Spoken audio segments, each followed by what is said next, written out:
Sometimes a woman does not lose her radiance because she aged. She loses her spark because she spent years being ignored, humiliated, and forgotten inside her own house. It is a slow evaporation.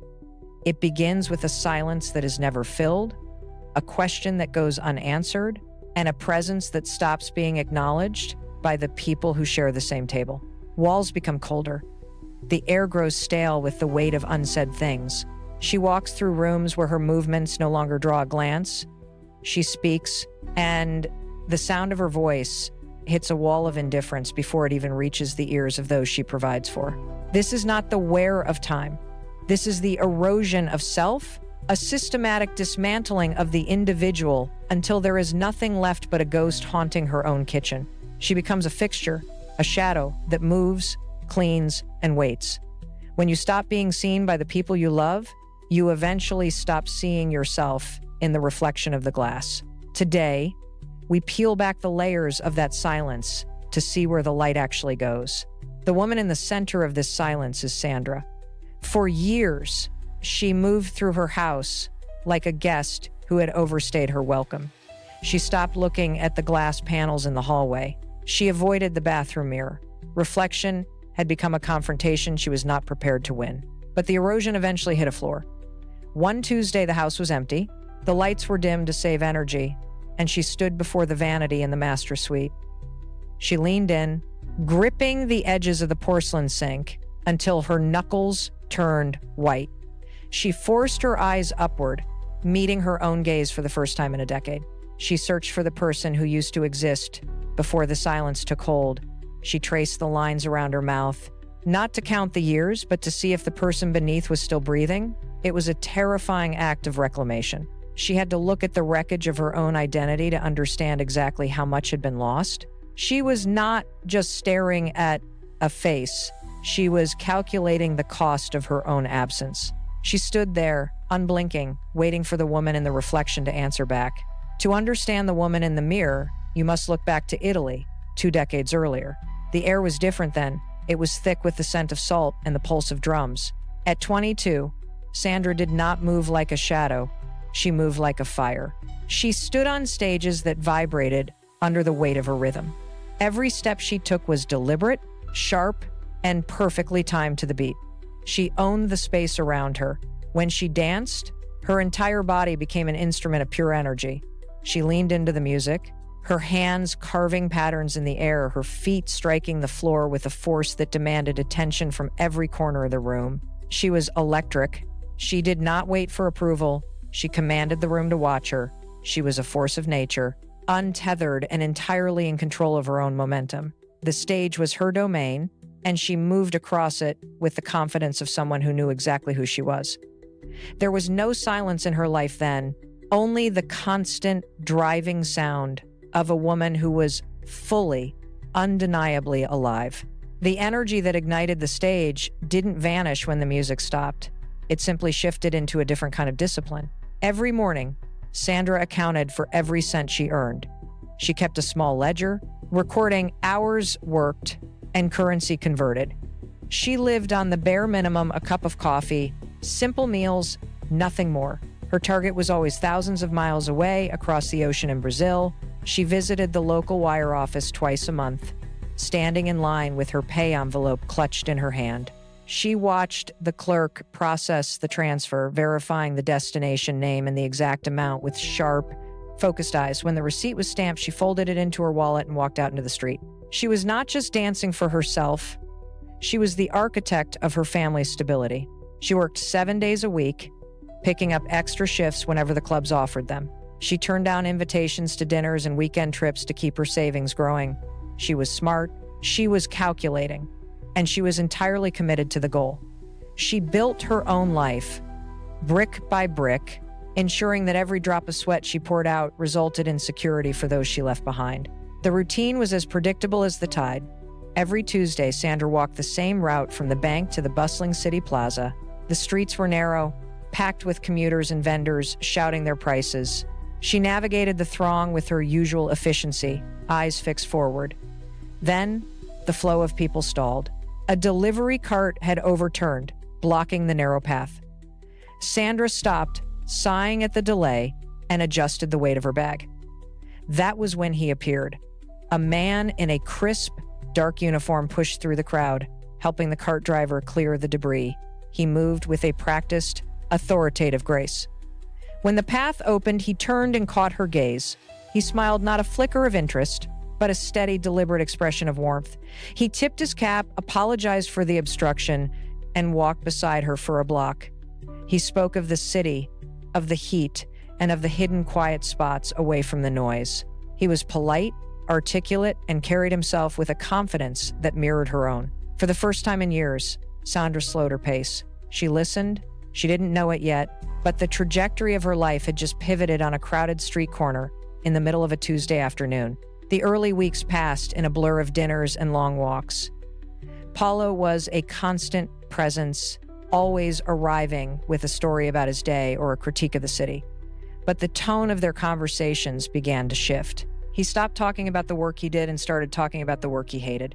He sat across from her at a small corner cafe, pushed his plate aside, and gestured at the passing cars.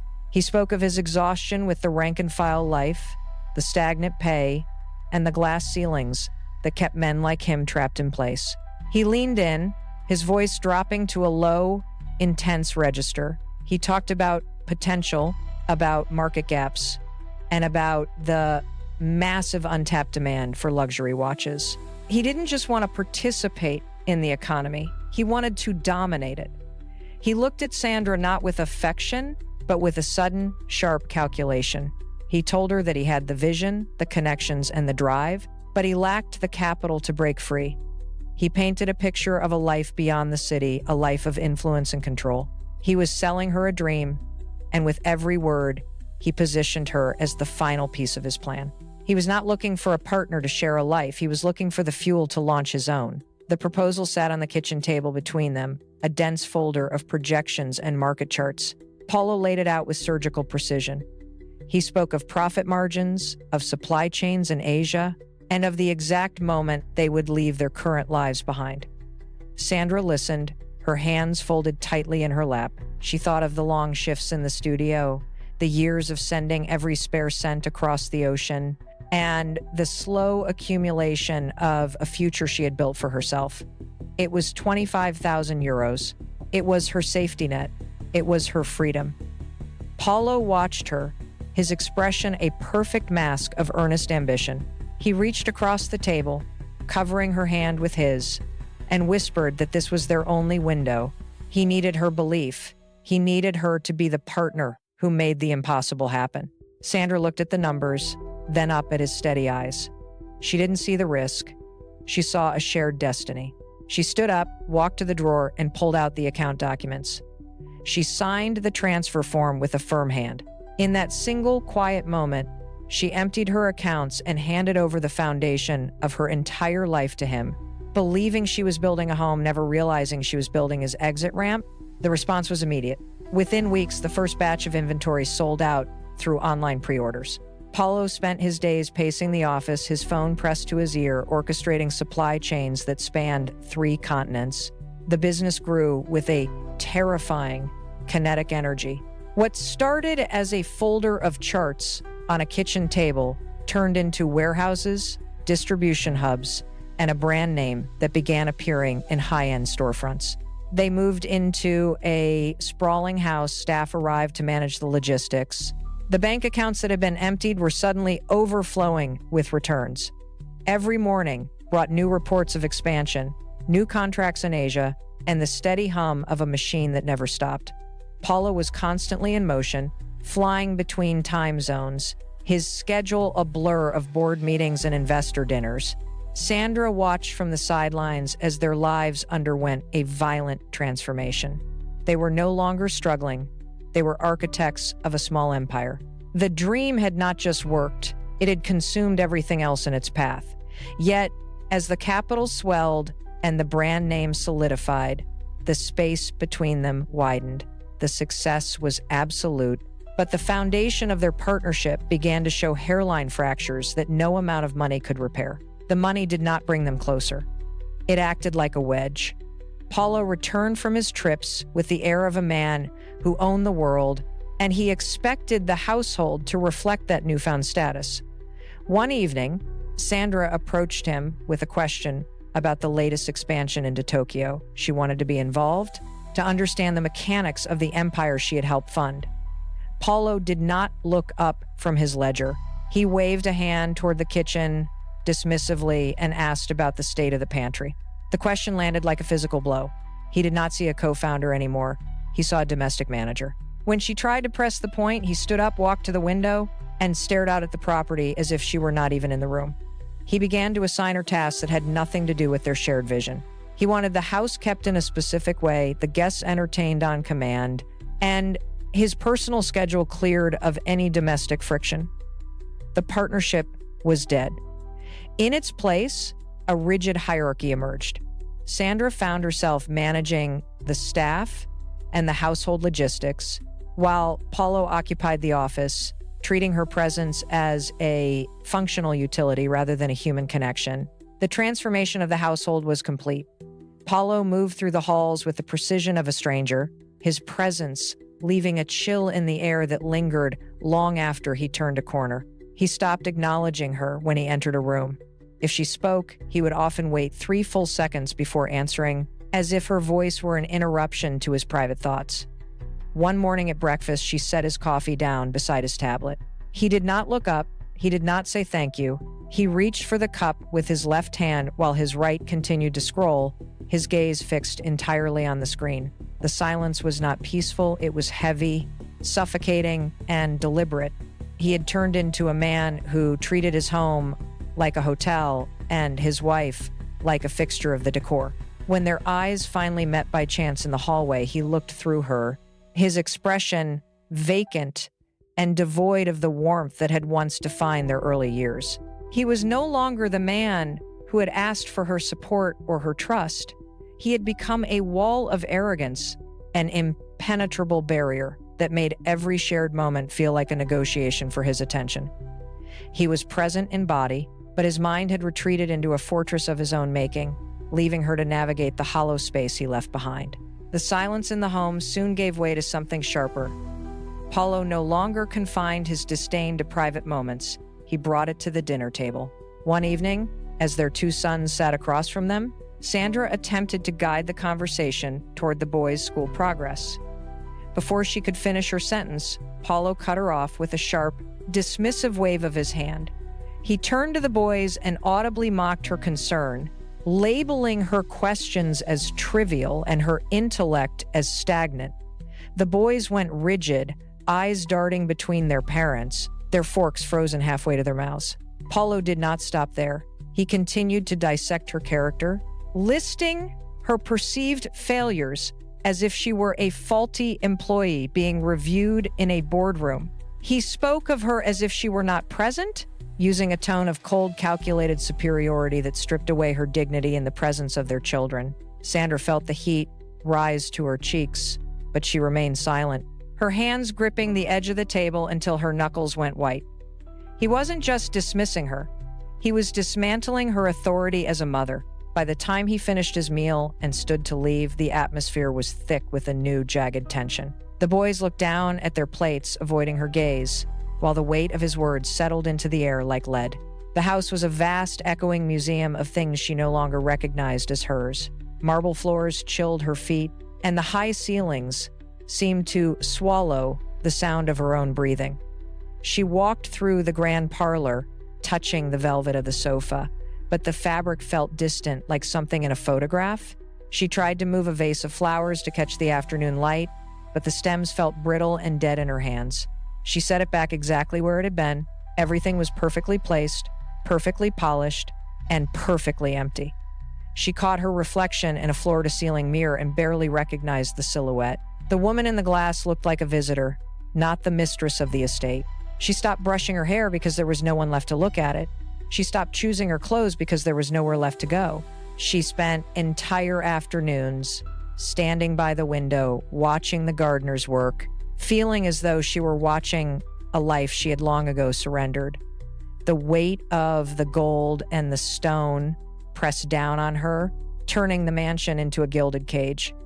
She was a ghost haunting her own hallways, a silent observer in a life that had moved on without her. She was surrounded by everything, yet she held absolutely nothing. The distance between them grew by thousands of miles within a single week. Paulo traded the quiet resentment of the mansion for the frenetic pace of business hubs across Asia. His departures were no longer events, they were disappearances. He left behind a desk scattered with currency and flight schedules, his office chair still angled toward the door. Sandra remained in the U.S., anchored to a home that felt like a waiting room for a traveler who never intended to return. The time zone difference became a physical wall. When she woke, he was finishing his day. When she reached out, he was occupied with high-stakes dinners and meetings she would never attend. One Tuesday, she dialed his number, hoping to hear his voice, but the call redirected to a dead, automated tone. She hung up and set the phone face down on the granite counter. He was playing the high roller, navigating the bright, crowded streets of foreign cities. While she existed in a perpetual, muted twilight, the connection had frayed to nothing. There were no messages, no updates, and no plans for his return. She was left with the silence of the house while he was thousands of miles away, building a life that had no room for her. The bathroom vanity became the final frontier of her surrender. The vanity lights were never turned on anymore. She navigated the space by the dim glow bleeding in from the hallway. Strands of hair tangled at the base of the sink, left for days, because the act of cleaning them felt like an impossible demand. She stopped reaching for the brush. It sat on the marble counter, gathering a fine layer of dust, its bristles untouched. One morning, she leaned over the basin to splash water on her face, but she stopped inches from the glass. She saw the smudge of her own breath on the surface and realized she could not bear to look at the eyes staring back. She stood there frozen, hands gripping the edges of the porcelain sink until her knuckles turned white. Slowly, she reached out and draped a thick towel over the mirror. The reflection vanished. She walked away, leaving the room in shadows. She stopped checking for stains, stopped smoothing the stray hairs, and stopped verifying her own existence in the glass. The neglect was no longer just an accident of grief. It was a deliberate choice to stop seeing herself entirely. She let the silence of the room settle over her, feeling the last remnants of the woman she once was fade into the muted, unlit corners of the house.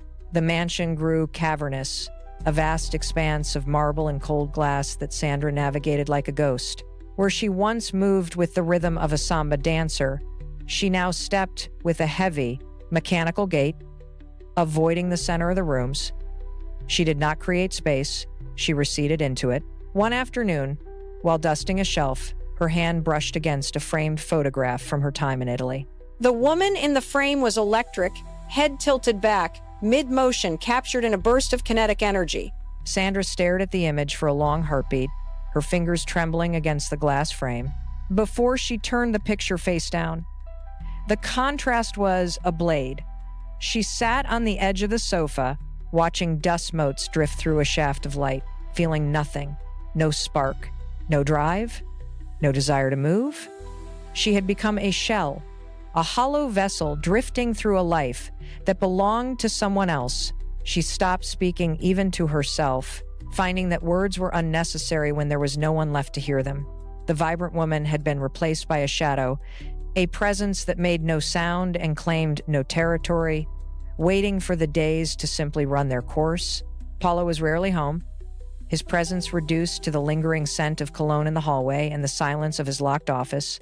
He traveled for business, or so he claimed, leaving Sandra to manage the hollow echoes of the mansion alone. The betrayal did not arrive with a confrontation. It arrived in fragments. She found a receipt for a dinner for two in a city he never mentioned visiting.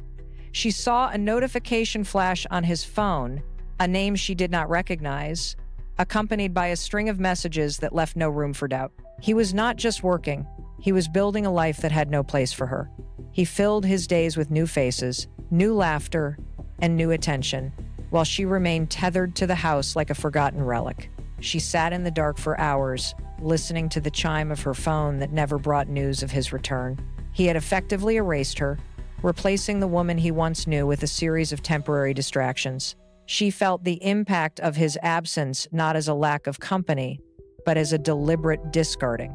Every empty seat at the table was a testament to her replacement. She stopped trying to call him, she stopped waiting, the betrayal was complete, and she was left to exist in the margins of his new hidden world. The only things that kept Sandra anchored to the floor were the sounds of her sons in the garden. She watched them from the kitchen window, their laughter a sharp contrast to the suffocating quiet of the house. Every time she stood up, ready to pack a bag and walk out the front door, the image of their faces twisted in confusion halted her. She imagined the silence of their rooms, the disruption of their routine, and the way they would blame themselves for the sudden collapse of their world. This fear was a physical weight, pressing against her chest until she could barely draw breath. She reached for the landline, her fingers hovering over the dial for a lawyer, then withdrew them as if the plastic were burning hot. She was trapped by the belief that her suffering was the price of their stability. She went back to the chores, scrubbing a counter that was already clean, performing the motions of a mother and a wife to silence the panic rising in her throat. She convinced herself that as long as she stayed, they were safe. She was the dam holding back the flood, even as the water rose to her chin, drowning her own spirit to keep the hearth burning for them. It was a slow, daily surrender, trading her existence for their peace.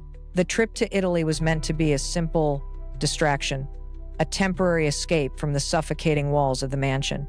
Sandra sat in the chair of a small, bustling salon, her eyes fixed on the floor. She had stopped caring about the reflection in the glass months ago. The hairstylist, a woman with quick hands and sharp, observant eyes, began to work through the tangles of Sandra's hair. She did not make small talk about the weather or the local sights. Instead, she moved around the chair, adjusting Sandra's posture, pulling her shoulders back with a firm corrective touch. The stylist paused, her scissors hovering, and looked directly into the mirror, not at the hair, but at the woman beneath. She saw the way Sandra held her neck, the remnants of a rhythm that had once commanded stages. She leaned in close, the smell of citrus and hairspray cutting through the air. The stylist reached out and gripped Sandra's shoulders, forcing her to meet her own gaze in the glass. For the first time in years, the hollow mask slipped. The woman in the mirror wasn't just a shadow, she was a pulse. The stylist tilted her head, watching the recognition flicker behind Sandra's eyes, and held the moment steady. The salon went silent. The hum of the dryers seemed to vanish, leaving only the sound of their breathing.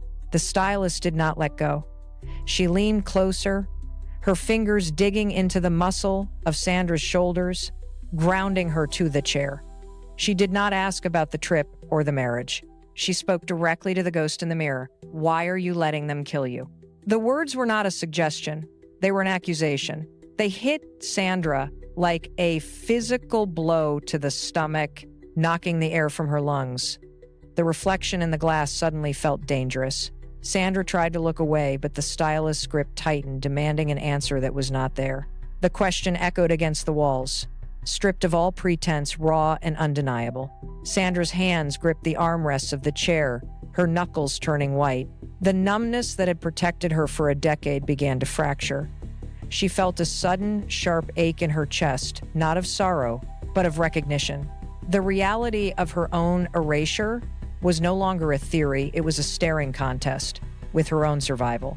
The stylist held her gaze, waiting for the truth to surface. Sandra stood up, her legs heavy, the salon floor vibrating beneath her boots. She walked out into the Italian sunlight, but the warmth did not reach her. The question followed her, clawing at the back of her mind. Every step was a calculation. She passed a fountain, the water crashing against the stone, mimicking the chaos rising in her own chest. She saw a couple laughing on a bench, a casual display of intimacy that felt like a jagged blade. How long had it been since she felt anything but weight? She stopped near a bridge, gripping the cold iron railing until her palms burned. The silence she had cultivated in her home, the quiet she had mistaken for peace, was revealed as a tomb. She watched the river move, relentless and steady, and realized she had been stagnant for a decade. She pulled her phone from her pocket, fingers hovering over the screen, then dropped it back into her bag without making a call. There was no one to call. The realization did not crush her. It sharpened her focus. The path back to the mansion was no longer a destination. It was a prison wall she had to tear down brick by brick. The front door clicked shut, the sound echoing through the cavernous foyer. Sandra did not turn on the lights. She walked directly to the hallway mirror, a relic from a life she no longer recognized. She stopped, her breath hitching in the dark. At first, she saw only the outline of a person who had spent years shrinking into the shadows. She leaned in, her forehead almost touching the cool glass. She traced the line of her own jaw, feeling the tension beneath the skin. She did not look away. She stared until her eyes burned, forcing her own reflection to hold her gaze. The woman in the glass was not the servant Paulo had demanded. She was the dancer who had once commanded the floor in Brazil. The realization hit her with the weight of a physical force. She squared her shoulders, the movement sharp and deliberate. She watched the change in her own face, the dullness in her eyes beginning to sharpen into a cold, hard focus. The victim was still there, but the survivor was stepping forward to take control. She pressed both palms against the glass, her fingers trembling, not with fear, but with the sudden, violent surge of self-recognition. She was no longer a ghost in this house. She was the owner of her own life. The office was small, sterile, and smelled faintly of lavender and old paper. Sandra sat in the chair, her hands gripping her knees until her knuckles went white. This was not a conversation, it was an excavation. Every week, she laid out the fragments of her last decade, piece by piece. She spoke of the quiet humiliations, the calculated dismissals, and the way Paulo had systematically eroded her confidence until she stopped speaking altogether. The therapist did not offer comfort, she offered clarity. Together, they mapped the architecture of her confinement. Sandra identified the exact moments she had surrendered her autonomy, tracing the patterns of manipulation Paulo used to keep her small. It was exhausting work. She left these sessions with a pounding headache and a raw, exposed nerves, but she kept returning. She began to treat her own mind like a neglected property, clearing out the debris of his influence. She identified the voices that were not her own, the doubts he had planted and the fears he had cultivated. Every session was a strike against the internal walls he had built. She was no longer just surviving the day, she was dismantling the cage. She stopped apologizing for existing, even in her own thoughts. The process was slow, but the foundation was finally starting to hold her own weight. The gym was a loud, chaotic space of clanking iron and heavy breathing. Sandra walked toward the heavy weights, her movements stiff. She gripped the cold steel of the bar, her palms sweating. Her first lift was clumsy, the weight shaking in her hands as her muscles protested the sudden demand. She dropped it, the metallic clang ringing off the rubber mats. She did not walk away. She reset her feet, locked her core, and tried again. This time, she focused on the rhythm, the same count she had used years ago on the dance floor in Brazil. She pushed, the muscles in her shoulders burning with a sharp, localized heat. The weight rose. She held it for a count of 3, then lowered it with absolute control. The fatigue was immense, but it was a concrete, honest exhaustion. She moved to the treadmill, increasing the pace until her breath came in ragged, rhythmic gasps. She felt the blood pumping through her veins, a rapid, forceful pulse that reminded her of the dancer she had been. She was not just building strength, she was purging the lethargy of the last decade. Every drop of sweat was a strike against the ghost she had become. When she finally stepped off the machine, her legs were trembling, but her posture was rigid and upright. She was no longer a shell, she was becoming a weapon. The strength she built in the gym did not stay in her muscles, it migrated to her mind. Sandra began to treat her thoughts like a fortified perimeter. She cleared the space of any input that wasn't her own. When the internal voice that sounded like Paulo tried to criticize her progress, she silenced it with a sharp mental stop. She started to practice the words she would eventually say to him. She stood before her vanity, not to admire her reflection, but to test her own voice. She looked at her eyes in the glass and spoke into the empty room. No, that is not acceptable. She repeated it until the tremor in her throat vanished. She drew lines in her own reality. Time for the children, she kept sacred. Time for her own growth, she made non-negotiable. She stopped answering his late-night calls that were meant to disrupt her sleep. She stopped checking his location, stopped tracking his business deals, and stopped waiting for his approval. She took the keys to her own life out of his hands and locked the doors. She was no longer a participant in his game. She was the architect of her own space. When she heard the car pull into the driveway, she did not panic. She turned off the lights in the hallway, stood in the center of the living room, and waited for the door to open. The heavy front door swung inward, cutting through the silence of the foyer. Paulo stepped across the threshold, his movements heavy and familiar, the gait of a man who owned the air he breathed. He did not look for her. He expected her to be in the kitchen, preparing his dinner, the silent fixture of his life. He tossed his keys onto the marble table and loosened his tie, the sound of the fabric sliding against his collar echoing in the hallway. He turned toward the living room, ready to issue a command, but the words died in his throat. Sandra was not in the kitchen. She was standing in the center of the dark living room, her posture perfectly vertical. She did not move when he entered. She did not offer a greeting. She did not look away. Paulo stopped walking. He narrowed his eyes, searching for the habitual flinch, the small, nervous retreat he always triggered. It was absent. She held his gaze with a steady, unblinking focus that made the room feel suddenly smaller. He took a step forward, his brow furrowing, attempting to reclaim the space with his presence, but she remained motionless, a solid, immovable object. The air between them thickened, stripped of the old, submissive silence. He was a stranger in his own home, and for the first time, he realized the person standing before him was a stranger he could no longer control. Paulo let out a sharp, jagged laugh, a sound meant to belittle the tension. He started to speak, his voice dripping with the familiar condescending tone he had used for years. "Sandra, enough of this drama. Go to the kitchen and fix me a drink." He gestured dismissively toward the hallway. He expected her to turn, to walk away, to resume her role as the silent servant. She did not blink, she did not turn. Instead, she took one deliberate step toward him. The floorboards creaked under her weight, a sharp sound in the quiet room. She stopped inches from him, invading the space he usually commanded. "No," she said. The word was not a question. It was not a plea. It was a firm, resonant barrier. She looked him square in the eye, stripping away the mask of the man he thought he was. "I have spent years listening to you diminish me, and I am finished." She raised her chin, her gaze locking onto his, forcing him to meet the intensity of her resolve. The power that had kept her small for a decade evaporated. She held the silence, forcing him to witness the woman he had tried to erase. "I will not be diminished by you for one more second." The air in the room shifted, the weight of his ego collapsing under the force of her refusal. Paulo blinked, the confidence draining from his face as he realized his usual weapons were blunt.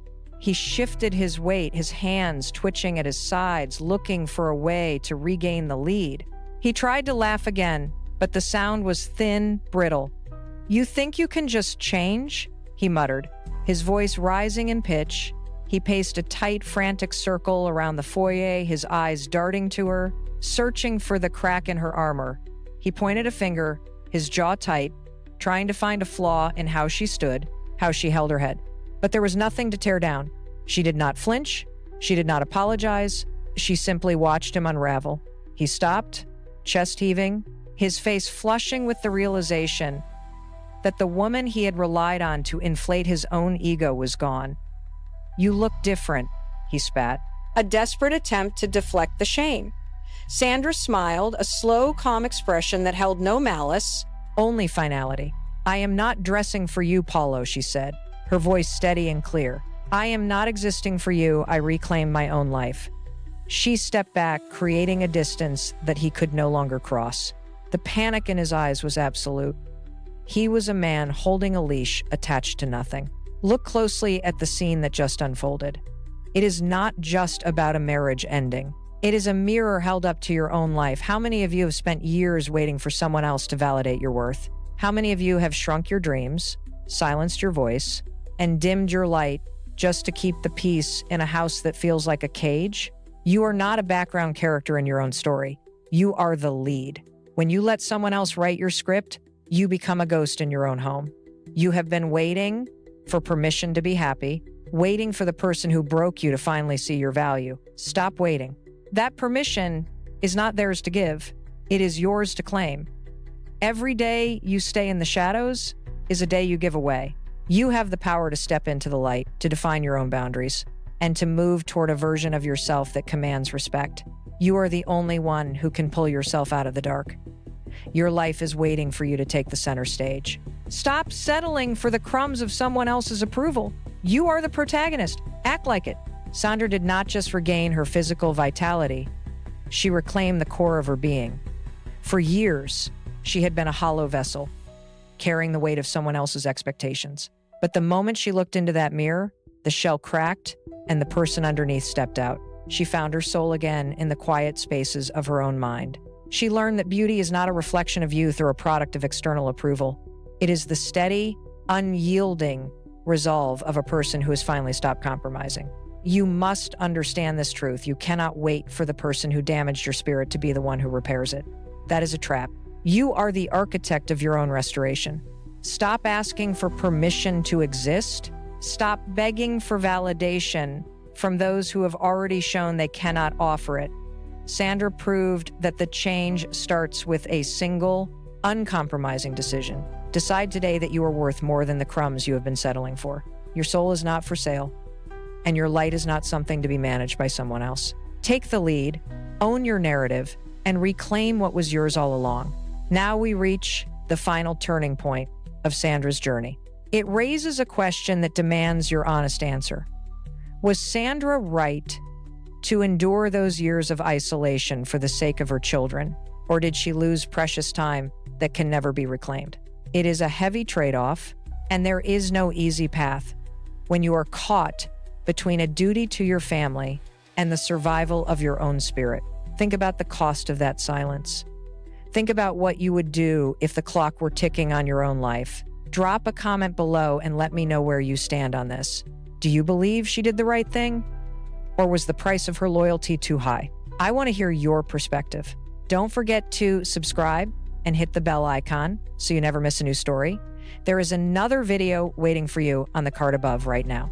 It might be the exact sign you have been searching for to start your own change. I will see you there. Thank you for listening.